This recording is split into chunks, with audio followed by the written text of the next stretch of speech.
egzaminie. Ewelina, co będzie? Czego się najbardziej boisz, Oliwia? A Wera? Ale co? Czego się boisz najbardziej? Najbardziej to jest chyba... to nie wiem. Będą bajki? Patrycja, będą bajki? Będą bajki? Myślę, że nie. Artur się niczego nie boi. A kiedy był potop szwedzki? Kiedy był potop szwedzki? A była... Kiedyś była. Dobra, a Wiktor Podprowadzek? A miała 54 na 10. Brawo. Teraz zapytamy Patrycję, dlaczego ucieka przed kamerą? Bo tylko chodzę na zdjęciach. Dobra, to teraz do Żmijewskiej mam iść? Tak, do Żmijewskiej. Tak wygląda młodzież gimnazjalna tuż przed.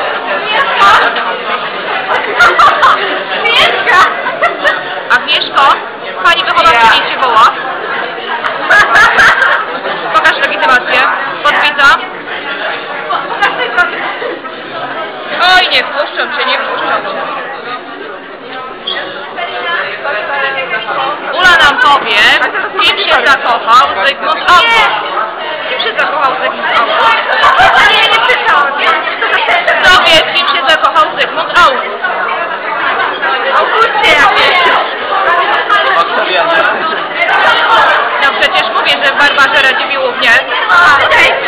Barbarze Radziwiłłównie? Nie mam legitymacji. Oj, Oliwia zapomniała legitymacji. Trudno. No i będzie kłopot. Nie wpuszczą cię. Masz iść do domu. Gdzie jest Irek?